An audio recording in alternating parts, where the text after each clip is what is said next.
Welcome to the Cultivating Business Growth podcast, bringing you bi-weekly discussions designed to help you grow your business and create the lifestyle you desire. Elevate your business with proven strategies from virtual CFOs, CPAs, and business advisors. We discuss real-world challenges solved with actionable steps that get you the results you need both in business and building the life you deserve.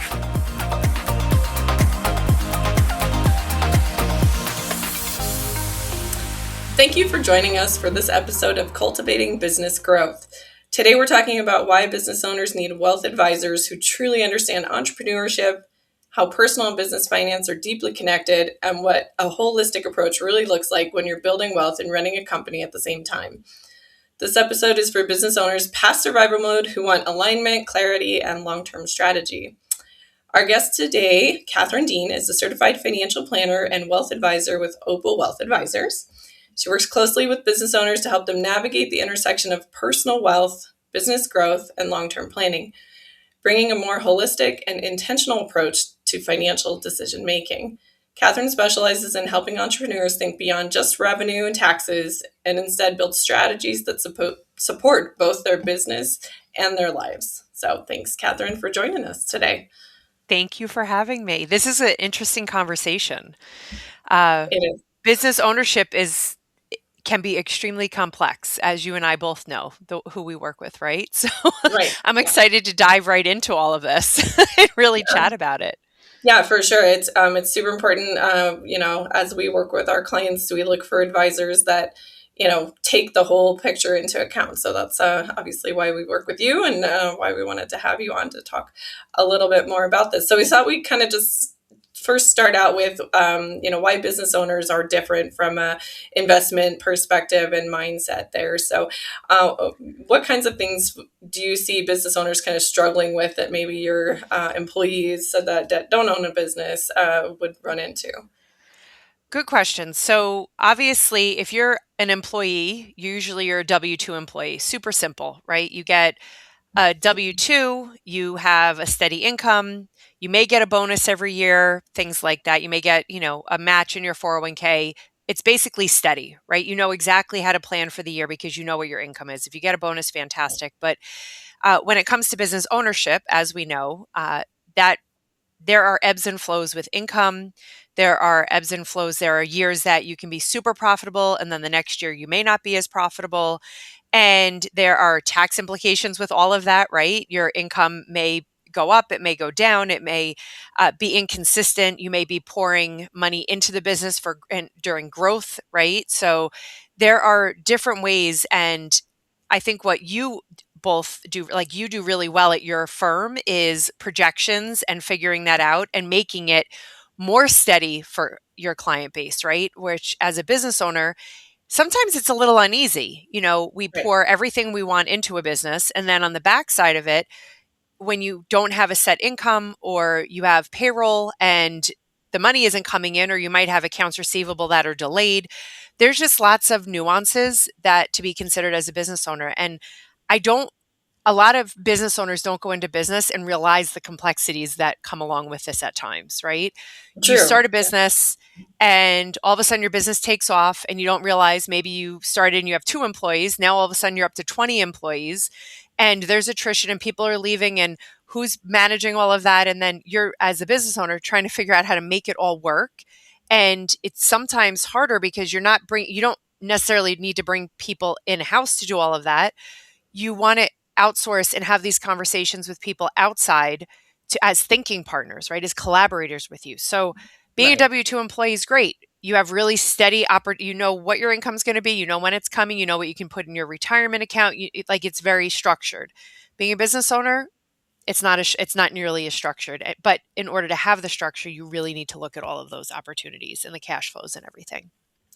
Yeah. And, like you said, I would add to that too. Like you said, there's just a lot of other things that are going on in the business. Usually things they have, outside of the business, whether they own property in another LLC or something like that. So there's just a lot of moving parts for business owners and people that, they still want to do like the W-2 employees, right? They want to save for retirement. They want to have that security. They want to make the most of their money, et cetera. But it takes a different mindset really to look at that. So I think that's something that you guys do well, is bring that side of it in, so that you can look at it as a holistic financial plan. So so as we talk about that, what does a truly integrated plan look like? What does holistic actually mean in kind of your world of wealth advising on Yeah. that front?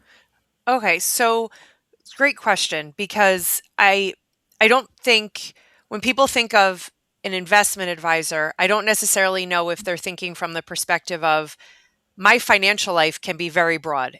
I have a business or multiple businesses, right? I have different Right. things going on. Then I have a personal life, and and they also, that's another part of it. What I think business owners don't realize when they're planning for retirement is all of those integrated expenses between business and personal. We have to take your personal expenses into account, right? So Right. there are a lot of crossovers as a business owner when you have a business and all of your personal stuff. Not to mention, there's family, there's extensions that are part of it. A lot of times when you are a smaller business, families involved in business, and you want to offer them opportunities such as maybe initially, maybe when you were a business owner, you had a solo 401k or a SEP IRA. But now that the business has evolved, we want to consider maybe opening a 401k for the business. So Yeah. there's just a lot of nuances. Another thing I'm thinking, like I can think about, is the protection. That's something that we talk about with our clients. Are you protected? Are you personally protected with umbrella policy and all these things? Are As far as life insurance, like, do you have protection there? Is your estate planning Yeah. done?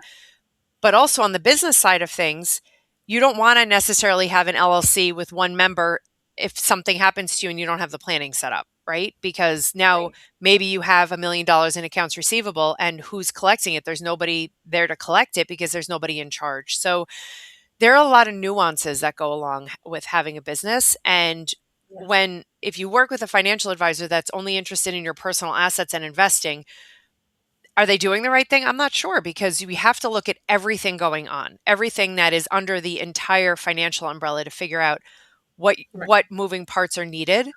Another thing that I think about when it comes to looking at everything is, you may have investments and you may need a loan, and you can have a loan against your investments. But if you don't know other things that are going on in that person's life, like, there there's so much going on in their life that you may not even have that as an opportunity to talk to them about, like, listen, you have $5 million in investments and you need a loan. Why are you going down to the bank when you can do it here, and you may actually get a better rate? And it's Yeah. against, so there's a lot of things that are an extension of not just your personal finances. And Yeah. what A lot Opal of does really financial well. tools available that you can Yes. tap into. Yeah. And the one thing that I talked about, umbrella insurance, which is great for personal.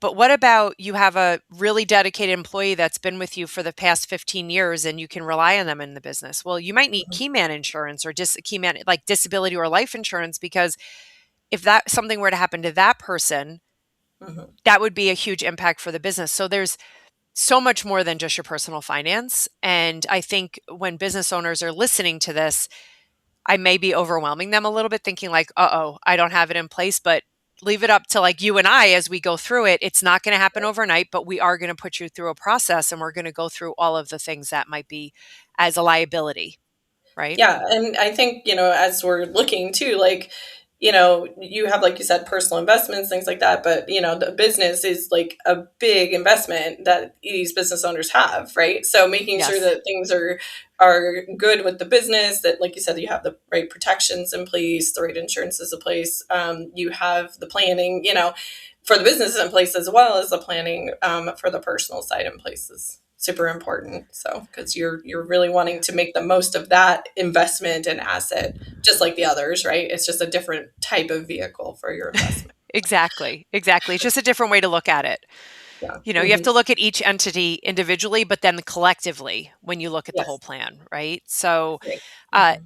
there are a lot of obstacles that can come along. Like, that, what we're talking about is kind of the tip of the iceberg right now, which is great because it's giving people an idea of things to look for as they're expanding their business and growing their business, because technically it is their biggest asset at times, and we want to figure out how to manage that and not lose that or have it unprotected.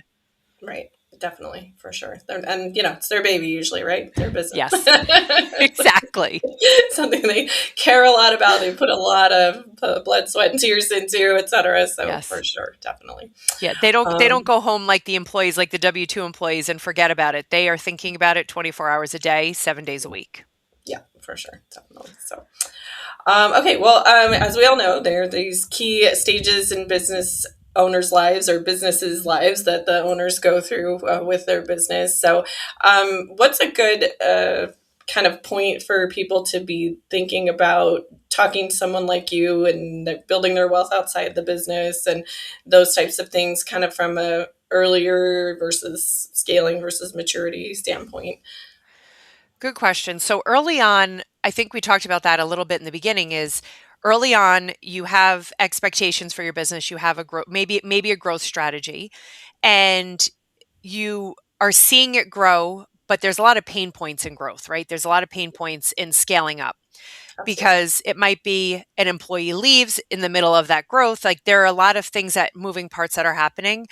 But most importantly, that you understand hiring advisors around you that are going to guide you and not necessarily make the decisions for you. They're going to uncover your blind spots, right? As a business owner, you are so focused on going one way.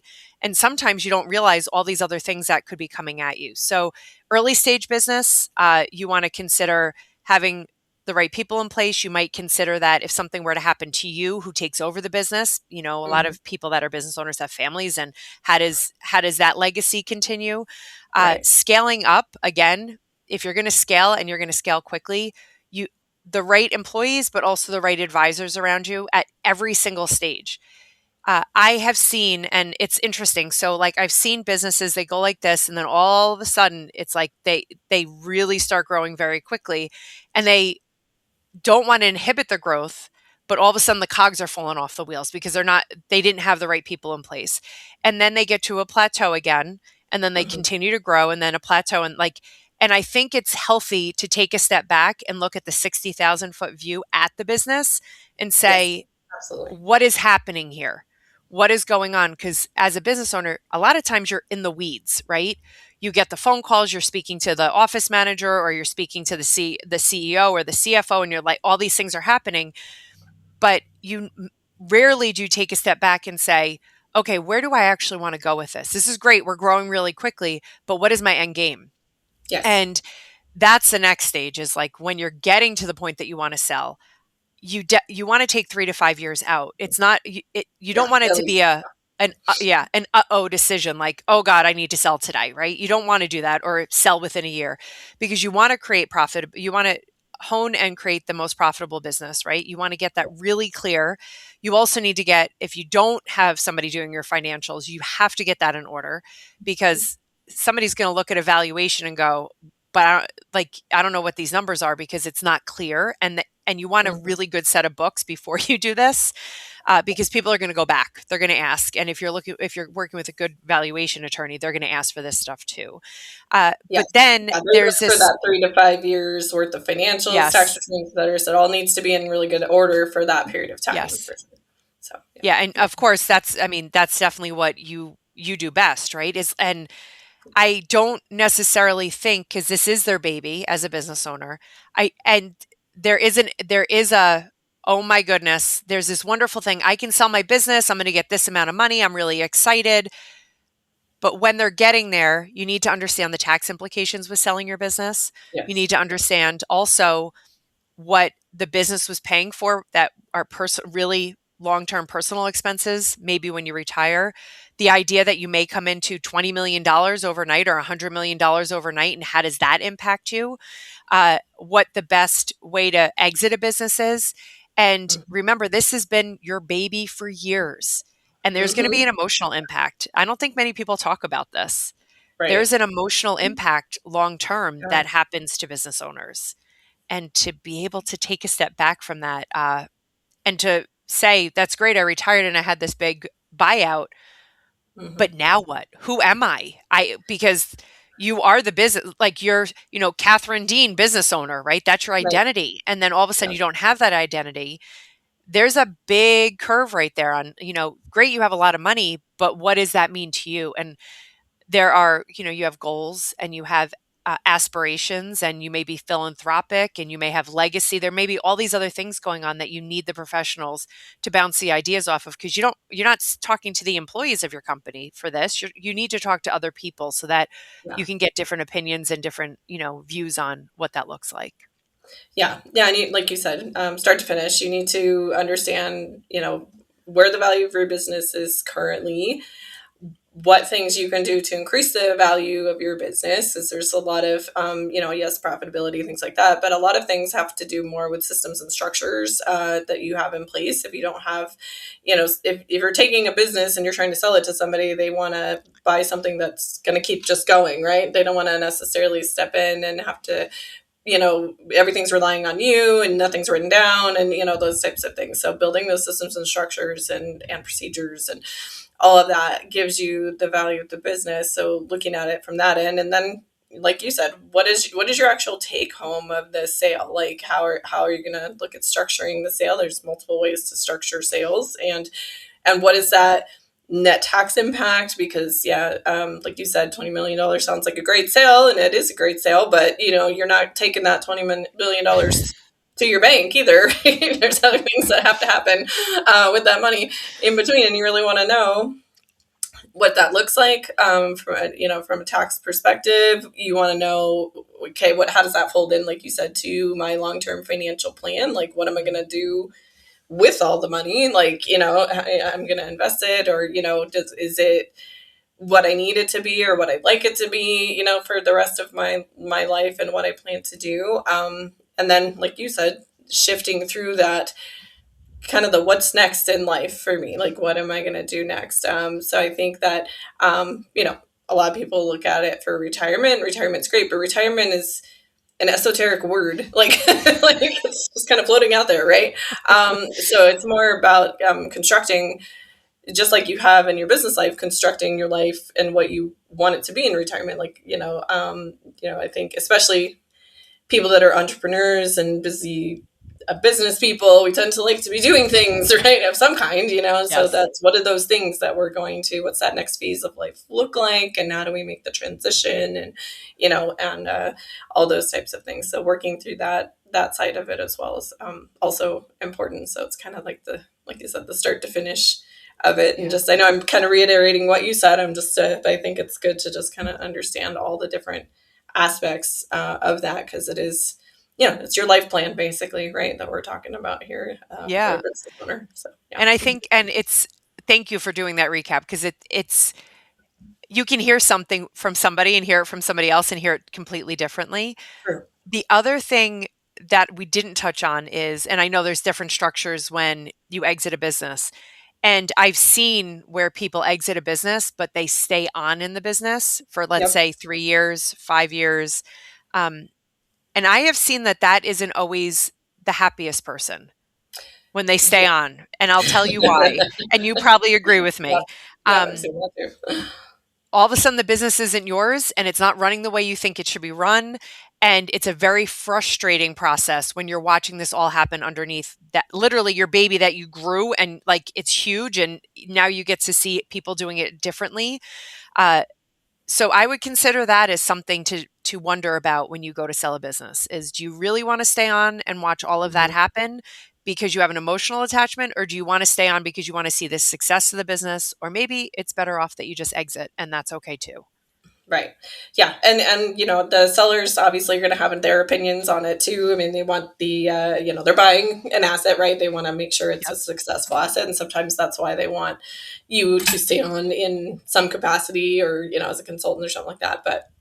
Yes, But yeah, for you have to be sure. really careful of how you consider that and how you put the parameters around that, and both I guess financially and time wise and emotionally, you gotta put all those parameters around it, because it can be really hard when you're the one that's used to, right, controlling the ship, right? You're the captain, and now you're not the captain, and it's a really challenging time for people. And so it's something that doesn't necessarily mean it's wrong. I mean, I've seen things go better. I've seen things go worse, and you have to kind of, be, I guess, somewhat okay with that, right? So yeah, definitely structuring those things. That's a good thing to point out as well, for sure. So.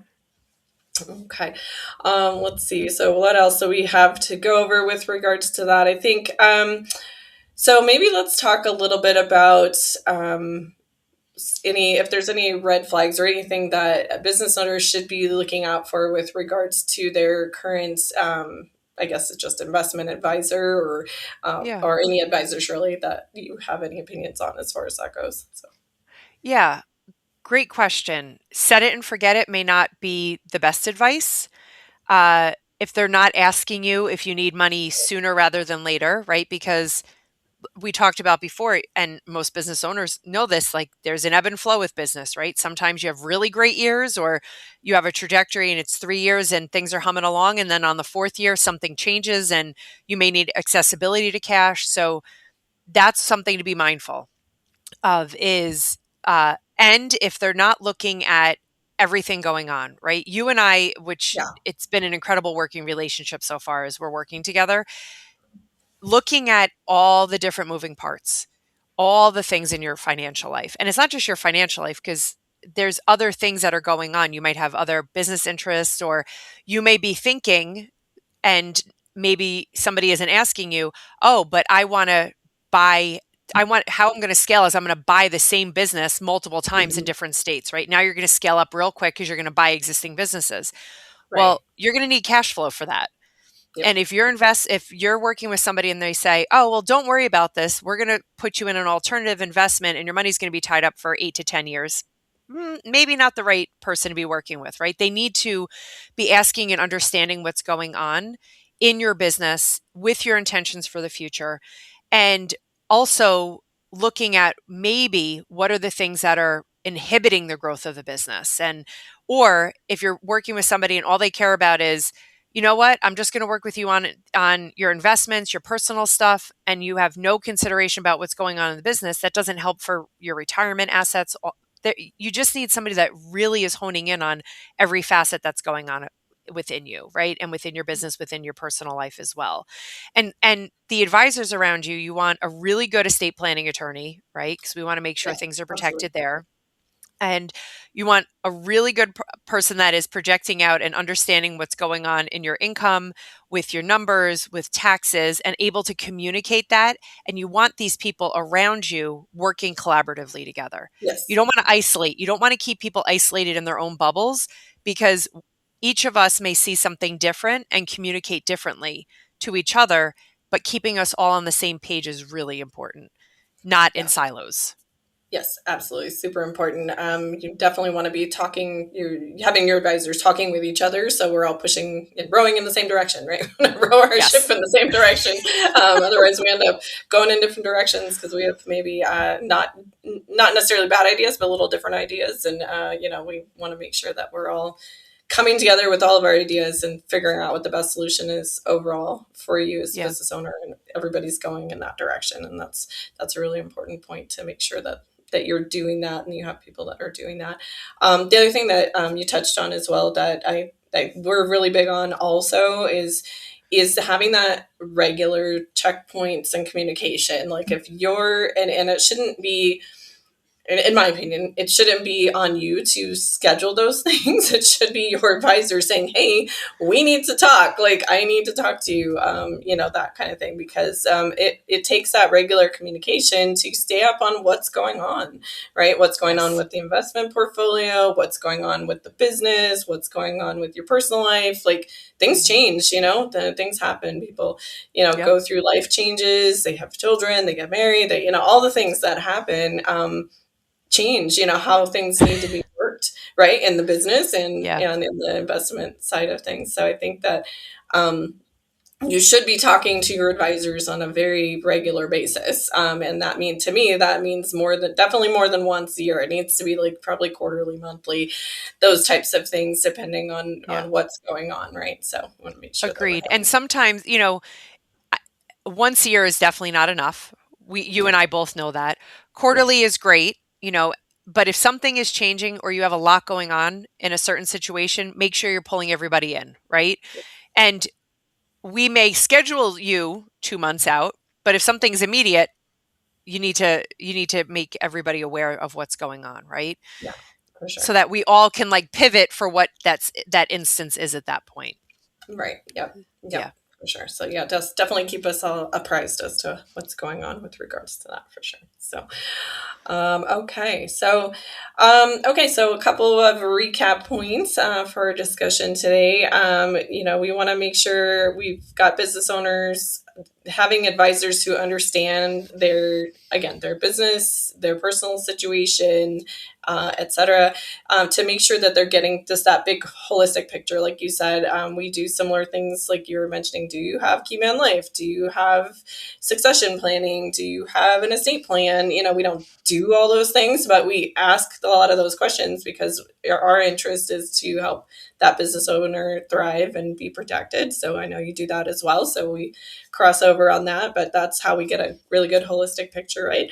So in holistic planning, though there's a little bit of stress to it because especially getting everything up and set up and going and moved around and in the right places, there's a time for that. But ultimately it's to help reduce that overall stress and worry and concern. And you've got a plan and, the plan can pivot and change, but you have something that you're able to do and you can rely on, and that, you have a direction to go, which is super helpful. So we want to help reduce, that stress and not just plan around taxes. That's another thing. Yes, we plan taxes, but we plan for life, right? So it's good to get the best tax situation, but ultimately the best plan for your life too. So keeping that in mind, and everything should evolve, right, as the business evolves, excuse me.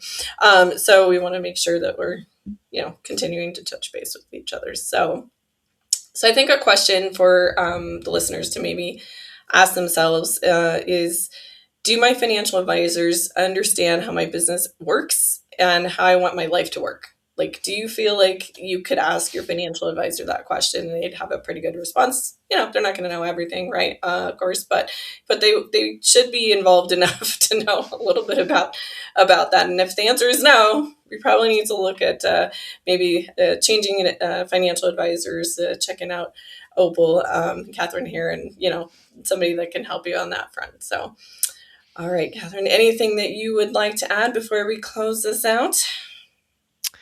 No, I think we covered a lot of it, and every scenario is different. I think that the recap was great. And no, I think that business owners need to know that everybody's scenario is just a little different, right? And it's important that you seek the right advisors at the right time, so that you don't walk away and go, oh, I wish I would have done that 20 years ago, right? Yeah. And a collaborative environment for the advisors you're working with is super important. Yeah, absolutely. I'll leave you with that. Yes, perfect. That's great. Awesome. All right. Okay, so if this episode resonated, take a moment to review your current advisory team. Ask whether your personal and business financial strategies are truly aligned. And if you found this conversation helpful, share it with another business owner as well. I know we try to keep each other in mind as business owners. And if you think they could benefit from this more holistic approach and consideration, share it with them. So we appreciate you listening and keep that momentum going. And we'll see you next time.